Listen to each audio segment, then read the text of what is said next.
सद्गुरु महाराज की जय। सद्गुरु महाराज की जय।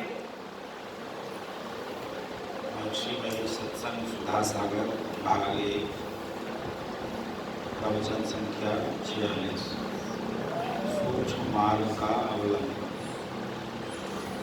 प्यारे लोगों, सब लोग दुखों से छूटने के लिए उत्सुक हैं, वैसे ही वे सुख की प्राप्ति के लिए भी उत्सुक हैं। लोग जितना सुख पाते हैं उससे वे संतुष्ट नहीं होते। साधारणतया लोग जो सुख जानते हैं वह विषय सुख है, जिसे इंद्रियों के द्वारा भोगते हैं। इन विषय सुखों से कोई संतुष्ट नहीं हुए और न होते हैं। इसके लिए ज्ञानियों ने कहा है कि तुम जो संतोषप्रद नित्य सुख चाहते हो वह इंद्रियों के सुख में नहीं है। उसको पाने का रास्ता दूसरा है। वह सांसारिक सुख नहीं है, ब्रह्म सुख है। उस ओर चलो, यही उनका आदेश है। ईश्वर की ओर चलने से उनका तात्पर्य है, यद्यपि ईश्वर सर्वव्यापी है परंतु उसको पहचान नहीं सकते। इसलिए उनकी पहचान और मिलन से जो प्राप्त होना चाहिए नहीं होता है। संसार को पहचानते हैं, उससे जो प्राप्त होता है उससे संतुष्टि नहीं होती। परमात्मा को पहचानने चलो, किंतु उसकी पहचान के लिए चलने में आपका शरीर नहीं जाएगा। वह रास्ता शरीर के चलने का नहीं है, जिसके लिए कबीर साहब ने कहा है, बिन पावन की राह है, बिन बस्ती का देश, बिना पिंड का पुरुष है, कहे कबीर संदेश। उस पर पहले आपका मन चलेगा, क्योंकि मन भी सूक्ष्म है और वह रास्ता भी सूक्ष्म है। मन स्वयं जड़ है, यह अपने से कुछ करता हो संभव नहीं। इसके अंदर चेतन धारा है। मन और चेतन इस प्रकार मिला है जैसे दूध में घी। दूध से घी को अलग कर सकते हैं, उसी प्रकार चेतन को मन से अलग कर सकते हैं। मन और चेतन अलग अलग हो जाए, इसके लिए सूक्ष्म मार्ग का अवलंबन करना होगा। सूक्ष्म मार्ग पर मन चलते चलते कुछ दूर जाएगा, फिर आगे नहीं जा सकेगा। तब केवल चेतन ही अकेला चलेगा। सहस्र कमल दल पार में मन बुद्धि हेराना हो, प्राण पुरुष आगे चले सोई करत बखाना हो। तुलसी साहब हाथरस। बाहर की 10 इंद्रियों और भीतर की 4 इंद्रियों को शक्ति नहीं कि परमात्मा को पहचाने। परमात्मा को पहचानने के लिए चेतन आत्मा ही योग्य है, किंतु चेतन आत्मा अभी इसलिए नहीं पहचान रही है कि यह जड़ के संग है। इसलिए इसको जड़ से फुटाओ। जड़ से फुटाने के लिए उपनिषदकार कहता है, सूक्ष्म मार्ग निद्रा भय सरिसृपं हिंसादि तरंगं कृष्णावृतं दारपंकं संसारवार्धी तत्तो सूक्ष्म मार्गम अवलंब्य सत्वादिगुणानतिक्रम्य कारकम अवलोकयेत्। भ्रूमध्ये सच्चिदानंद तेज पूर्ण रूपं तारकं ब्रह्म। ब्राह्मणोपनिषद ब्राह्मण 1। गुरुदेव बिन जीव की कल्पना ना मिटे, गुरुदेव बिन जीव का भला नाही। गुरुदेव बिन जीव का तिमिर नासे नहीं, समुझ विचार ले मने माही।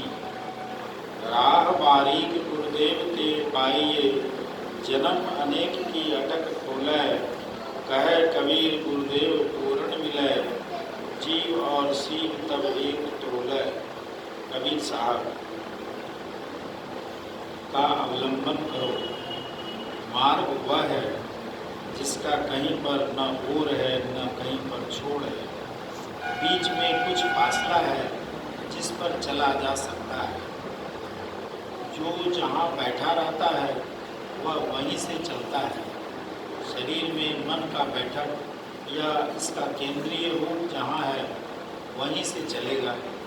जागृत अवस्था में नेत्रस्थं जागरितं विद्यात् कंठे स्वप्नं समावशेत, सुषुप्तं हृदयस्थं तो तुरीयं योगनिं संस्थितं। ब्रह्मोपनिषद। नैनो माही मन बसै, निकस जाय नौ द्वार नौ ठौर, गुरु गंभीर बताइया सब संतन सिर बर। कबीर साहब। जानी ले सत्य पहचानी ले, सूरत साची बसै दीद दाना, बोलो कपाट यह बाट सहजे मिले, पलक परवीन दिव्य दृष्टि दाना। दरिया साहब बिहारी में वासा है। नेत्र कहने से तीसरी आंख जाननी चाहिए, जहाँ से इन दोनों आंखों में धारा आती है, जिसे शिव नेत्र कहते हैं। इसे आज्ञा चक्र का केंद्र भी कहते हैं। आज्ञा चक्र के दो भाग हैं, एक भाग को अंधकार और दूसरे भाग को प्रकाश में बतलाया है। आज्ञा चक्र का जो केंद्र है वही मन की बैठक है, किंतु बाह्य इंद्रियों से संबंधित रहने के कारण उसका रुख बिल्कुल अंधकार और बाह्य विषयों की ओर है।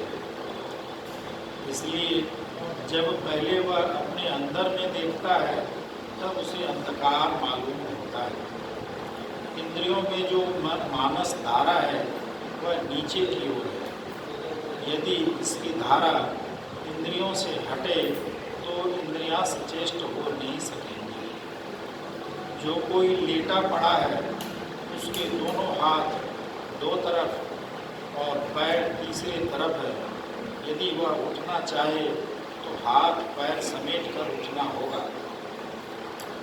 उसी प्रकार चेतन की धारा जो संपूर्ण शरीर में फैली हुई है, जब तक केंद्र में केंद्रित न हो तब तक मन और चेतन की ऊर्ध्वगति नहीं हो सकती। चेतन धारा केंद्र में केंद्रित हो तब वह उस मार्ग पर चलेगी। वहाँ स्थूल देह का कोई अंश नहीं है। वह लकीर या मार्ग सूक्ष्म है जिस पर सूरत चलेगी।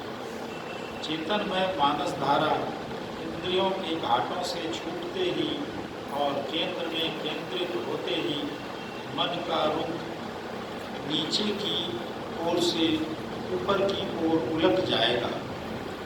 रुख फिरते ही उसे प्रकाश मालूम होगा। सूक्ष्म मार्ग ज्योति मार्ग है। इसी सूक्ष्म मार्ग पर चलना है। इस विषय को यदि कोई सिर्फ पढ़े और सुने किंतु उस मार्ग पर चलने के लिए नहीं जाने तो वह लाभ नहीं होगा जो होना चाहिए। सूक्ष्म मार्ग ज्योति मार्ग है, किंतु वह ज्योति भूमंडल की ज्योति नहीं है, वह ब्रह्म ज्योति है। उस पथ पर पहले मन सहित चेतन जाएगा, फिर मन को छोड़कर केवल चेतन जाएगा। इसके वास्ते बाहर यत्न करने पर पता नहीं लग सकता। यह यत्न अंदर अंदर करने का है। अपनी वृत्तियों को समेटकर अंदर कीजिए। इस सिमटाव के लिए शांभवी या वैष्णवी मुद्रा का अभ्यास कीजिए। देखने के किसी विशेष ढंग को शांभवी और वैष्णवी मुद्रा कहते हैं। देखने के लिए उपनिषदों में 3 दृष्टियों तद्दर्शने तिस्रो मूर्तयः अमापति पूर्णिमा चेति निमिलित दर्शनमा दृष्टि अर्धोन्मीलितं प्रतिपत सर्वोन्मीलनं पूर्णिमा भवति तल्लक्ष्यं नासाग्रं तदभ्यासान् मनः स्थैर्यं ततो वायुस्थैर्यं। मंडल ब्राह्मणों उपनिषद ब्राह्मण 2।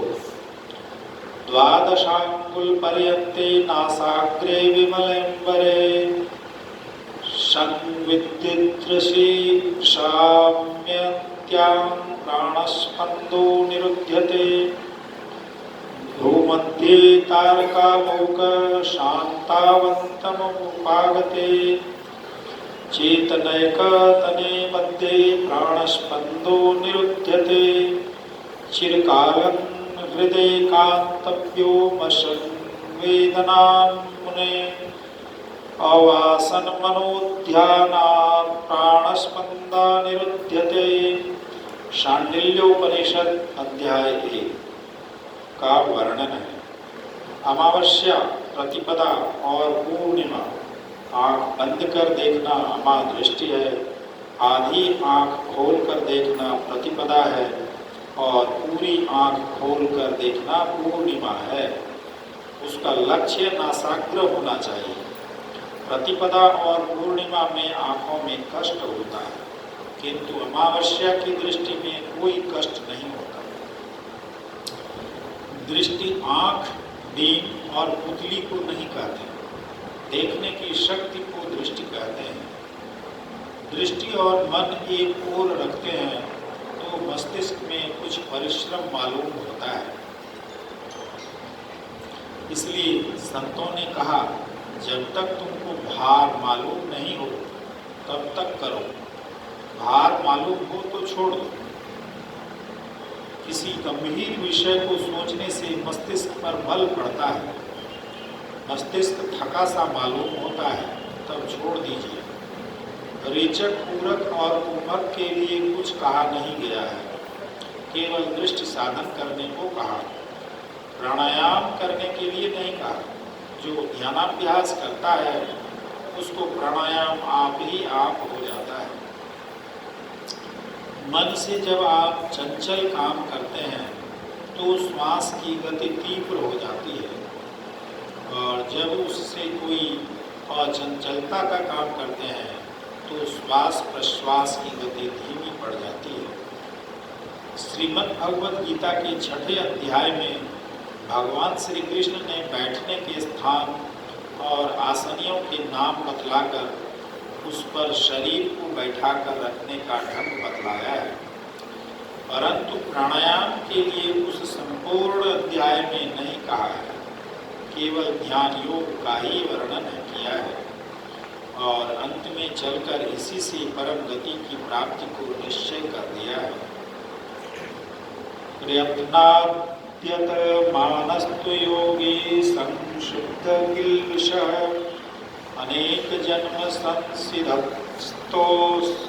संसिद्धस्ततो यान्ति परां गतिम्। श्रीमद् भगवद गीता अध्याय 6:45।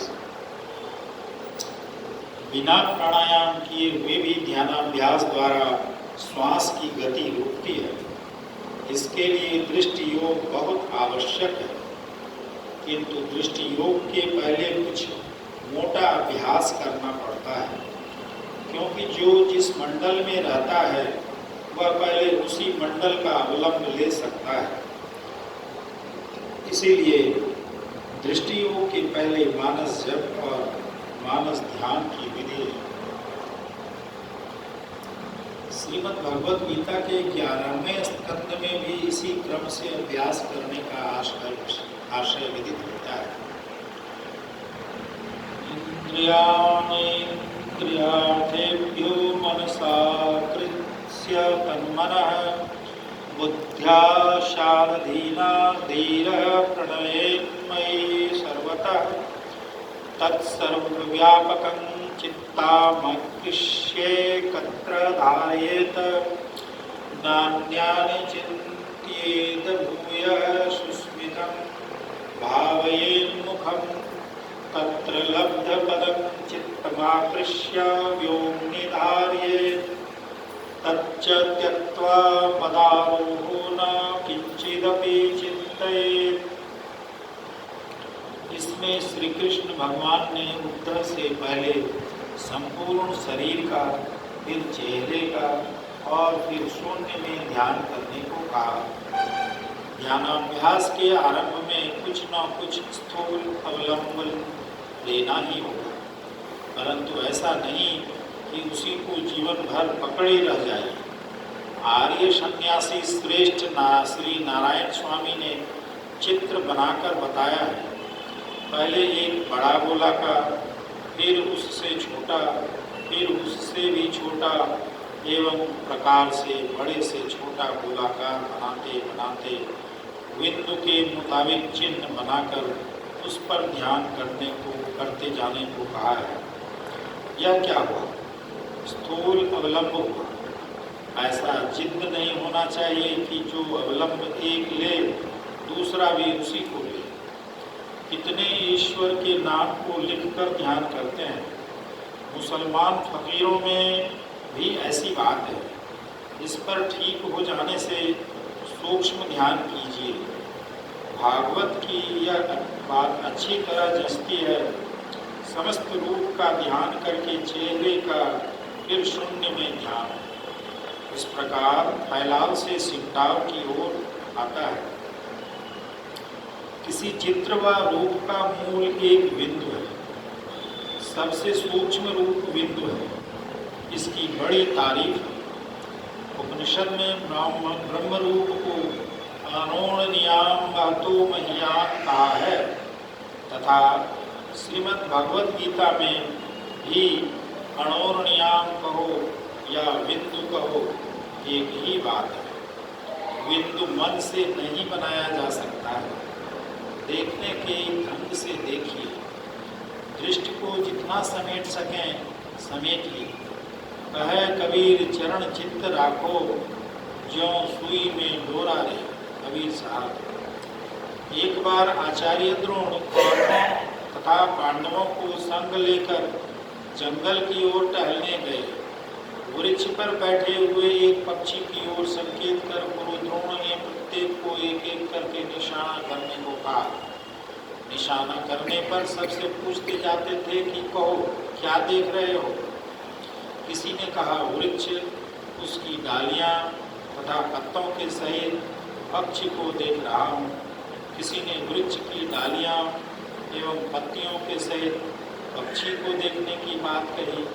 किसी ने डाली सहित पक्षी को देखा। अंत में अर्जुन के निशाना करने पर आचार्य ने पूछा, कहो क्या देख रहे हो। अर्जुन ने उत्तर दिया, केवल पक्षी देख रहा हूँ।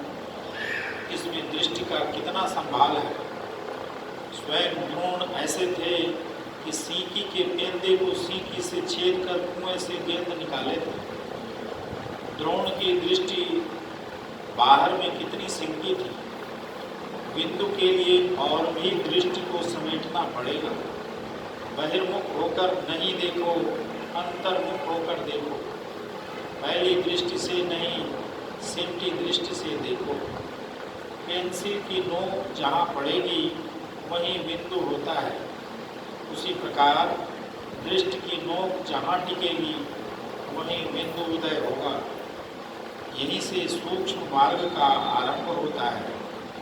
कबीर साहब ने कहा, मुर्शिद नैनों बीच नबी है, स्याह सुफेद तिलों बिच तारा, अविगत अलग रवि है। पहले काला चिन्ह होगा, फिर सफेद हो जाएगा। अंदर सुषुम्ना में सिमटी दृष्टि का अवलोकन कर दृढ़ रहने से इंद्रियों की धार सिमट कर उस केंद्र में केंद्रित हो जाएगी। इससे ऊर्ध्व गति होगी।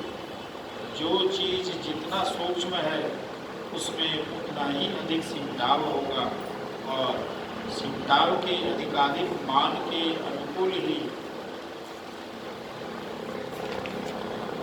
अधिकाधिक उसकी गति उतनी ही ऊर्ध्व होगी।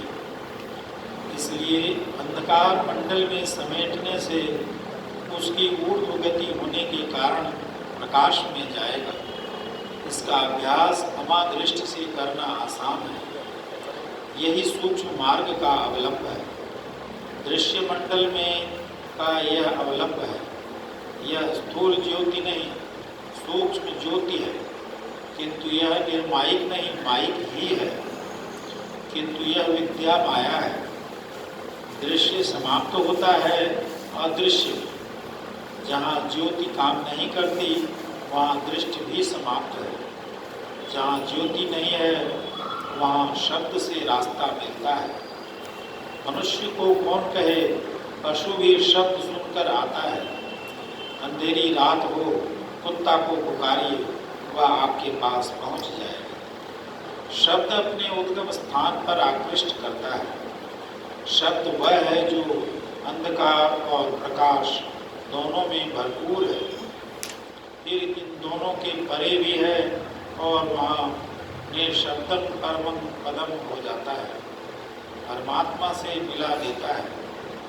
बीजाक्षरं परमितं नादं तस्योपरि स्थितं सशब्दं चाक्षरे क्षीणे निःशब्दं परमं पदम। ध्यान बिंदुपनिषद। प्रकाश के शब्द को पकड़ने के लिए संतों ने कहा यही सूक्ष्म मार्ग है। इस पर अच्छी तरह विचार करना चाहिए और विचार में जचे, श्रद्धा करने योग्य हो तो श्रद्धा करनी चाहिए। गुरुवाक्य है, उस पर हम लोगों को तो बड़ा विश्वास है। गुरु महाराज तो कहते थे जांच कर देख लो, इसके लिए सदाचार का पालन करो। जो सदाचार का पालन नहीं करते उनका मन विषयों में आसक्त रहता है, वह इस ओर बढ़ नहीं सकता। इस हेतु सदाचार का पालन अवश्य करो। यह प्रवचन मुंगेर जिला अंतर्गत ग्राम खगड़िया में दिनांक 28/2/1953 ईस्वी के सत्संग में हुआ था। श्री सद्गुरु महाराज की जय।